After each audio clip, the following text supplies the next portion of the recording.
Hello KDM ပါဒီလိုမျိုးရှိရှည်ရေးစားကြပါလားစားကြတော့ဘန်ကောက်မြို့ CN ဆန်တာမှာရှိတဲ့ UNI ဆိုတဲ့ဆိုင်ကိုအကြံပေးပါတယ်ဒီမှာတော့ packet 3မျိုးရှိရပါတော့ KDM တော့ standard packet ကိုပဲစားခဲ့ပါတယ်ဗျတယောက်ကို400ကျော်လေးဆိုတော့စားလို့လည်းတန်ပါတယ်ဆိုင်တဲ့ဝင်ချင်းမှာပဲသူတို့ဟုတ်ပေါ်ဟင်းရင်တွေလုံနေတဲ့ဟာကိုပြထားတယ်ပေါ့နော် KDM စားလို့မြဟုတ်ပေါ်တယ်မှာပေါ့နော်ဒီဆိုင်ရဲ့ကျမ်းမာရေးတော့ကိုလုပ်ပေးထားရလို့ KDM ထင်ပါတယ်ဟင်းရည်တွေကအဲ့လိုမျိုးအရမ်းမငယ်မနဲ့စားလို့ကောင်းတယ်ပေါ့နော်ဟောက်ဖို့ဟင်းမယ်များလည်းချပေးထားပါတယ်စိုက်သေးကတော့နည်းနည်းနေဝင်မယ်လည်းစားလို့ကောင်းပါတယ်ဗျရှားစမ်းကြော်ရယ်ဝတ်သားကြော်ရယ်မဲသားကြော်ရယ်ပြီးတော့ခောက်ဆွဲကြော်ရယ်ပေါ့နော်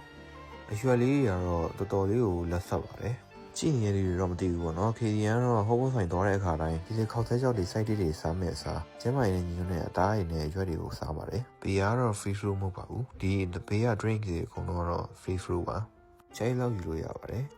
ဒီလိုမျိုးဒင်းဆန်းစတန်လေးနဲ့ထားပေးထားရပေါ့နော်စားတော့မစားသေးပုံစံလေးကြည့်ုံနဲ့တော်တော်လေးကိုချစ်စရာကောင်းနေပါပြီအသေးဆိုလည်းသုံးဖို့ထားပေးထားရပေါ့နော်ဖရဲသီးနဲ့ကမောက်သီးနဲ့နန်းသီးကိုထားပေးထားပါတယ်ထိုင်းနိုင်ငံဆိုတော့အသီးလေးတွေတော့စားလို့ကောင်းပါတယ်ဗျဒီရေခဲမုန့်တွေကလည်းထိုင်းရေခဲမုန့်ဆိုတော့ပြောစရာမလိုတော့စားလို့ကောင်းပါတယ်ဒီဆိုင်မှာကိုယ့်ဘာကိုပန်ကိတ်လုပ်ထားတဲ့ဆက်လေးရှိတာကြောင့်ကလေးကြီးကြိုက်သွေးစင်တဲ့ဆိုင်လေးဖြစ်ပါတယ်ဒါကတော့ KDM အမေနဲ့တော့ဘာဒီမာမလဲကိုကြည့်နေရပေါ့နော်ဒီဆိုင်ကစကန်နဲ့ဖတ်ပြီးတော့မီနူးတွေကနေကိုကြိုက်တာလေးမှားတာပါအဲ့လိုကိုယ်တိုင်ထပြီးတော့ယူရမလို့ပါဘူးဗျာသူတို့လာပို့ပါတယ်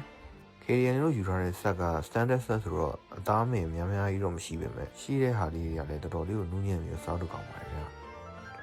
KDM ကတော့ဒီလိုဟုတ်ပုံစံရောက်တိုင်းဒီလိုအသားတွေပဲများစားဖြစ်တယ်ပေါ့နော်ဒီဆိုင်ကပီဇာရှိမီဇရာချီးတွေကိုလည်း free fruit ထားပေးထားတဲ့အတွက်ကြောင့် cheese ကြိုက်တွေအတွက်တော့သွားတယ်ပေါ့နော်ကိုကအသားအရွက်တွေမစားဘဲနဲ့ဒီ cheese ပဲထိုင်စားရင်တော့တော်တော်လေးကိုတန်နေပါပြီ cheese ဘယ်လောက်ကောင်းလဲဆိုတော့ဆွဲတာလုံးဝမပြတ်ဘူးပေါ့နော်အပေါ်အထိဆွဲဆန့်လို့ရပါတယ်ပြီးတော့အသားနဲ့လိပ်ပြီးစားလိုက်တာတော်တော်လေးကိုစိတ်ပြီးတော့စားလို့ကောင်းပါတယ်ဗျာနောက်တစ် plot တွေမှာပြန်ဆောင်ကြပါမယ်ဒီနေ့တော့ bye bye